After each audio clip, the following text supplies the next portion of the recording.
नमस्कार, मैं कमलेश कबीर आपका एक बार फिर स्वागत करता हूं इस नए एपिसोड में। आज के इस एपिसोड में हम बात करेंगे राहुल गांधी कांग्रेस की। एक बार फिर से राहुल गांधी की जाति को लेकर भारतीय जनता पार्टी हमलावर हो चुकी है और इसके पीछे भारतीय जनता पार्टी का हाथ नहीं, इसके पीछे जो है वो कांग्रेस पार्टी का ही हाथ है। कांग्रेस पार्टी का कल आपको पता होगा जिस तरीके से जिसकी जितनी भागीदारी, यानी कि मैं सीधे तौर पर कह रहा हूं जातिगत जनगणना के बारे में। तो जातिगत जनगणना को मुद्दा बनाया राहुल गांधी ने, और जब राहुल गांधी ने इसको मुद्दा बनाया तो भारतीय जनता पार्टी ने इसकी घोषणा कर दी। तो अब ओबीसी का जो सेंटिमेंट है उसको हम कह सकते हैं कि भड़काने की एक एक पुरजोर कोशिश की जा रही है कि किसी भी तरीके से इस गेंद को जो है वो अपनी तरफ अपने पाले में लाया जाए। लेकिन इससे पहले मैं एक चीज जरूर आपको क्लियर करना चाहूंगा कि जब हम राहुल गांधी के इस मुद्दे की बात करते हैं तो राहुल गांधी के लोकसभा चुनाव में लगातार जातिगत जनगणना के मुद्दे के उठाने के बाद से भारतीय जनता पार्टी जो है वो दबाव में थी और इसके बाद भारतीय जनता पार्टी ने इसकी घोषणा कर दी। तो एक तरीके से यहां पर अगर हम इसको इस तरीके से देखते हैं तो ये बात जो है वो बिल्कुल फिट बैठती है। लेकिन जिसकी जितनी भागीदारी, तो भागीदारी न्याय सम्मेलन जो कांग्रेस पार्टी की तरफ से रखा गया था उसमें राहुल गांधी अपने कार्यकर्ताओं को संबोधित कर रहे थे, और उस संबोधन में जो राहुल गांधी ने जो अपनी बातें रखी, जिसमें उन्होंने साफ तौर से कहा कि कांग्रेस पार्टी कहीं ना कहीं ओबीसी से दूर चली गई। जिस तरीके से ओबीसी के जो है वो पक्ष में आवाज उठानी चाहिए थी कांग्रेस पार्टी, वो नहीं कर पाई, और इसलिए भारतीय जनता पार्टी को एक स्पेस मिल गई। लेकिन इसके अलावा और भी बहुत सारी बातें जो है वो कांग्रेस पार्टी ने की। तो सबसे पहले अगर हम तथ्यात्मक दृष्टि से देखते हैं तो राहुल गांधी की बातों में कितनी सच्चाई है, पहले हम इसका पता करते हैं। तो हम राहुल गांधी के राजनीति में आने के बाद, तो राहुल गांधी राजनीति में आते हैं 2004 में। 2004 के बाद में अगर हम लोकसभा चुनाव पर नजर डालते हैं तो 2009 में अमूमन जो ओबीसी वोटर की जो स्थिति थी वो भारतीय जनता पार्टी के पाले में 22% और कांग्रेस पार्टी के पास 24%। तो ओबीसी वोटर जो है वो ज्यादा कांग्रेस पार्टी के साथ जुड़ा हुआ था। लेकिन उसके बाद अगले अगर 5 साल के बाद देखते हैं 2014 के लोकसभा चुनाव में, तो यहां पर भारतीय जनता पार्टी ने गेन किया 34% जो है वो ओबीसी वोटर को जोड़ने में कामयाब हुई। तो 22% से 34%। इसके मुकाबले कांग्रेस पार्टी से जो है वो ओबीसी वोटर छिटक कर कम हुआ 24% से 19% पे। फिर 2019 तक आते आते ये स्थिति और ज्यादा बदल जाती है, और जब 2019 की हम बात करते हैं तो भारतीय जनता पार्टी के पास ओबीसी वोटर जो है वो 44% के आसपास आ जाता है और कांग्रेस पार्टी 15% पे। फिर उसके बाद 2024 का अभी का लोकसभा चुनाव अगर हम देखते हैं, आखिरी लोकसभा चुनाव अब जब हम ये वीडियो बना रहे हैं, तो उसमें भारतीय जनता पार्टी के पास ओबीसी वोटर की संख्या जो है वो 44% है और कांग्रेस पार्टी के पास 18% है। तो यहां पर जिस तरीके से राहुल गांधी अपनी बात रख रहे हैं उस हिसाब से आप समझ सकते हो तथ्यात्मक दृष्टि से वो बिल्कुल सही है। लेकिन फिर सवाल खड़ा ये होता है कि आखिर कांग्रेस पार्टी जब सत्ता में थी 2014 तक, तब वो जातिगत जनगणना क्यों नहीं करवा पाई, या फिर उसके बाद में जो जातिगत जनगणना कांग्रेस पार्टी ने करवाई तो उसके आंकड़े जो है वो सार्वजनिक क्यों नहीं किए। तो आज वापस से राहुल गांधी को या राहुल गांधी कांग्रेस को इसकी याद क्यों आई। तो इसकी याद आने के पीछे जो है वो अगर आप सीधे तौर से मंशा देखोगे तो कांग्रेस पार्टी को, क्योंकि अब बिहार में चुनाव है और बिहार में 60% से ज्यादा आबादी जो है वो ओबीसी वर्ग की है, तो इसका कनेक्शन जो है अगर आपको लगता है कि ये ऐसे हैं तो नहीं, ये बिहार से इसका जो है वो सीधे तौर पे कनेक्शन है। इसलिए राहुल गांधी जो है वो अपनी इस आवाज को और एक जिसको कहें कि ओबीसी का मसीहा बनने की एक कोशिश का या एक प्रयास का जो है वो नमूना है। अब ऐसे में जब हम बिहार की राजनीति की बात करते हैं तो बिहार में जिस तरीके के हालात है, क्योंकि एक बड़ा वर्ग जिस मुस्लिम वर्ग की हम बात करते हैं, तो अब चर्चा का विषय है कि मुस्लिम वर्ग जो है वो किसके साथ जाएगा। तो जाहिर सी बात है कि मुस्लिम वर्ग जो है वो आरजेडी के साथ जाएगा। अब आरजेडी के साथ क्यों जाएगा? क्योंकि इतिहास गवाह है कि मुस्लिम मुस्लिम समुदाय जो है वो उसी पार्टी को वोट करेगा जो भारतीय जनता पार्टी को टक्कर दे सकती है। तो कांग्रेस पार्टी जो है वो आरजेडी से कमजोर है, तो ऐसी स्थिति में आरजेडी की तरफ पे जाएगी। और इसका अगर बिहार चुनाव में आरजेडी और कांग्रेस पार्टी अगर फ्रेंडली मैच खेलती है तो इसका जो है वो आपको परिणाम भी मिल जाएगा कि मुस्लिम वर्ग का जो वोटर है वो किस तरफ जा रहा है सीटों के बंटवारे में, अगर ऐसा कुछ होता है तो। या फिर हम चलते हैं इसके ओबीसी के अलावा, तो आपने देखा कि अब जो है वो लगातार मीडिया को भी टारगेट किया जा रहा है। लेकिन मीडिया के टारगेट पे हम बात करें उससे पहले हम बात करते हैं राहुल गांधी ने और कौन सी बातें बोली। तो और जो राहुल गांधी ने जो बातें बोली उसमें एक बात यह भी थी कि मोदी जो है, जब उन्होंने ये क्वेश्चन पूछा कि कांग्रेस पार्टी को खतरा किससे है, तो किसी ने बोला नरेंद्र मोदी से।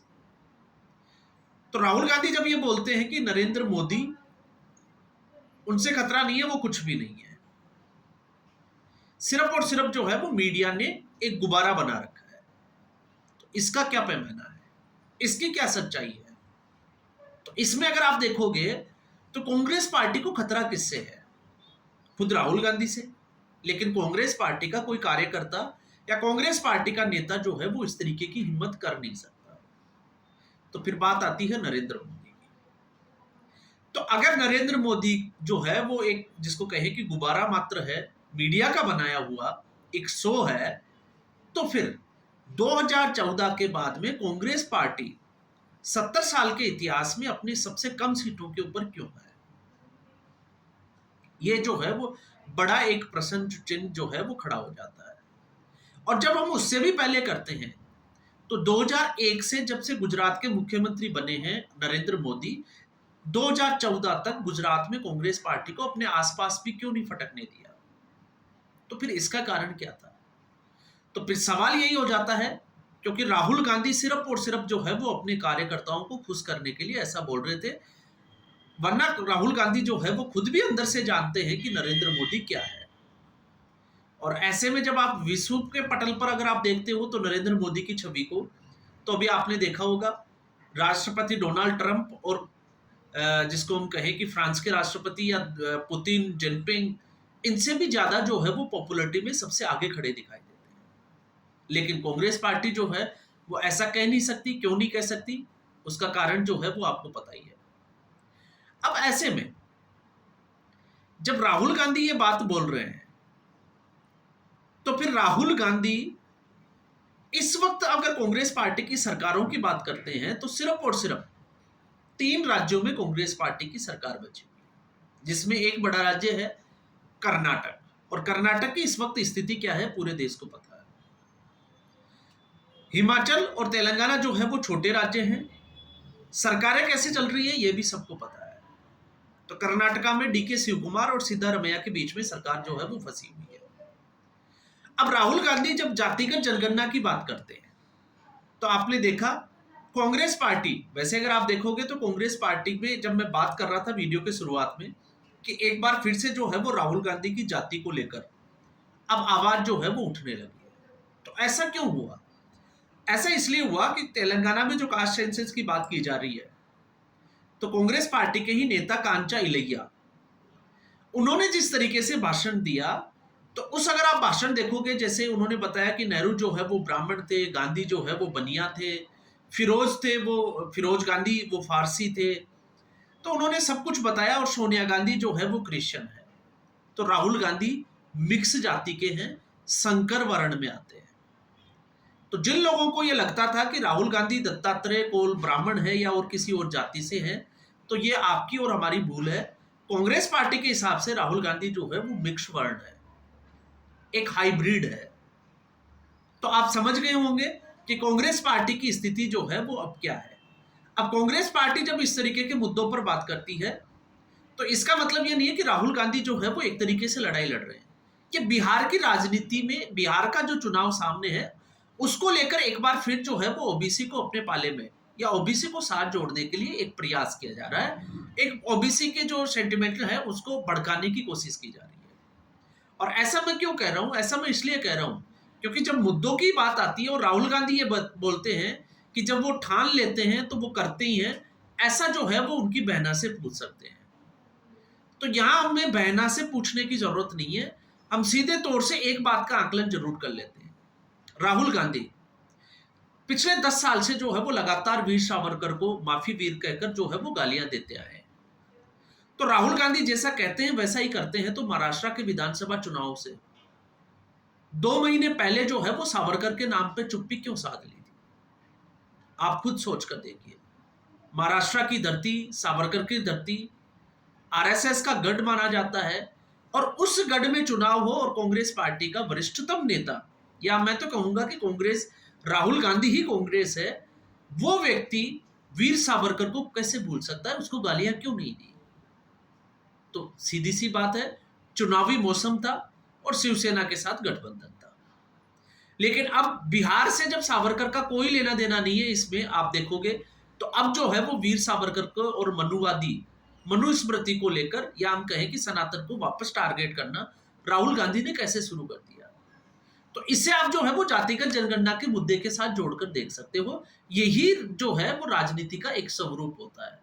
जब लगता है कि इस मुद्दे पर जो है वो बोलना चाहिए, इससे राजनीतिक फायदा होगा, तब तब जो है वो राजनीतिक पार्टियां उस मुद्दे को भुनाने के लिए लग जाती है, और जहां पर उनको लगता है कि इससे उनका नुकसान होगा तो फिर वहां पर चुप्पी साध ली जाती है। और फिर ऐसी स्थिति में आपने देखा होगा कि कांग्रेस पार्टी में इस वक्त, कांग्रेस पार्टी की जब समस्याओं की बात की जाती है तो टारगेट किया जाता है मीडिया को। और अब आपने देखा होगा आरजेडी भी जो है वो उसी रास्ते पर आज चल पड़ी है। तो जब विपक्ष के पास कुछ नहीं है करने को, तो वो मीडिया के लोगों को टारगेट करना शुरू कर देते हैं। और कांग्रेस पार्टी के प्रवक्ताओं का तो आपने हाल देखा ही है। लेकिन इस बार आरजेडी के तेजस्वी यादव ने जो जिस भाषा का इस्तेमाल किया, उससे आपको पता चल जाएगा कि हालात जो है वो क्या है। तो मुद्दों पर अगर हम बात करें तो मुद्दे जो है वो बहुत सारे हैं। कांग्रेस पार्टी ने एसआईआर का जो वो था पत्र था, उसको भी जो है वो फाड़ा, बिल्कुल आपने देखा होगा चुनाव आयोग के उसको।